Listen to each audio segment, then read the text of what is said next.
বন্ধুগণ, নামাজ ব্যতীত জান্নাতে যাওয়ার কোনো সুযোগ নাই। আছে? নাই। যেই মাহফিলে নামাজের ওয়াজ নাই, নামাজের বয়ান নাই, ওই মাহফিলে কোনো বরকত নাই। ঠিক না ঠিক ভাই? নামাজের ওয়াদা করা লাগবে আজকে। আমরা জীবনে আর নামাজ ছাড়ব না। পারবো? ওয়াদা করবো মালিকের কাছে। পারবো না ইনশাআল্লাহ? বন্ধুগণ আমার, ও বাবাজিরা, আমি বলছিলাম জীবনের দাম বেশি না ইমানের দাম বেশি? বলছিলাম বাবাজি, একবার সুবহানাল্লাহ বললে জান্নাতে একটা গাছ তৈরি হবে। একটা গাছের ভিতর থেকে একটা ফল হা করবে, মুখে পড়বে, রস পেটে যাবে, গলা আটকে ভরে যাইবে। এখন মানুষটা লড়তে চড়তে পারবে না। জান্নাতি ফেরেশতা এসে বলবে, হুজুর কি হয়েছে, আপনার সমস্যা কি? বলে তো পড়ছি বিপদে। বলে কষ্ট করে একটা ঢেউ দেন। একটা ঢেউ দেবে, মেশকো আম্বারের ঘেরানে জান্নাত খান মগ্ন হয়ে যাবে, পেট খালি হয়ে যাবে, আবার খাইতে মনে চাইবে। এখন এক গাছের তলে আর এক গাছের তলে যাওয়ার চেষ্টা করবে। এটা তো খাইছি, কথা কয় আঙ্গুল ফল খাইছি না, এর মজা পাইছি না, আর একটা খাইয়ে দেখি কি অবস্থা। এখন যাই গাছটার ফল খাওয়া শেষ, ওই গাছটায় আবার ডাক দিয়ে বলবে, কাকুতি মিনতি করে বলবে, এ আল্লাহর বান্দা, আমার আর একবার একটু খাইয়ে দেখে।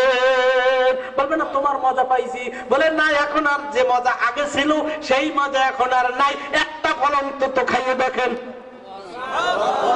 ঠিক হা করবে, অনুরোধ বিনয় করার পরে, হা করার পরে একটা ফল যখন মুখের ভিতরে পড়বে, দেখবে আগের মজা নাই, এখন আবার নতুন ৭০ রকমের মজা। চিল্লায় বলুন সুবহানাল্লাহ। এই জান্নাতে যাইতে চাই, নামাজ বেঁধে রেখে জান্নাতে যাওয়ার কোন সুযোগ নাই। ঠিক বলো ঠিক ভাই?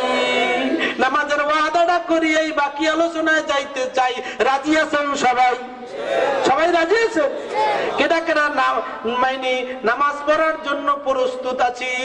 আমার কণ্ঠে কণ্ঠ মিলিয়ে মালিকের কাছে দুটো হাত উত্তোলন করে দেখাইবেন। আমার সাথে সাথে বলুন, ওরে আমার, জবান খুলেন বলেন, ওরে আমার মালিক।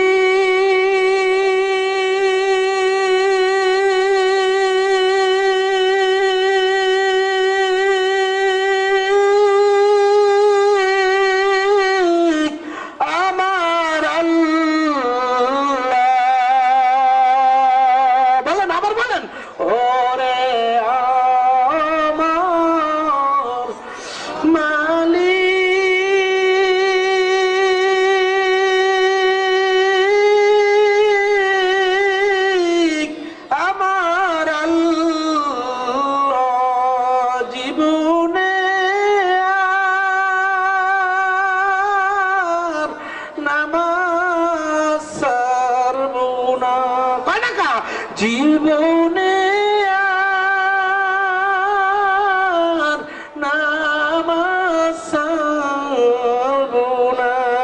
কে কে রাজি আছেন? দুটো হাত উত্তোলন করে দেখান। দুই হাত সোজা করেন, সোজা করেন। এইবার লারা দেন, মালিকের কুদরতি ক্যামেরা উঠে যাও। বলেন, জীবনে আর নামাজ ছাড়বো না। আল্লাহ আপনি তাকাইয়া দেখেন, আপনার বান্দারা দুটো হাত লড়াইতেছে আর বলতেছে জীবনে নামাজ ছাড়বে না। আল্লাহ তুমি বান্দাকে কবুল করিয়া নাও, সবাইরে নামাজি বানাইয়া দাও। এই ওয়াদা মরণ পর্যন্ত টিকিয়ে রাখার তৌফিক দিয়ে দাও, আমিন বলে হাত নামাই।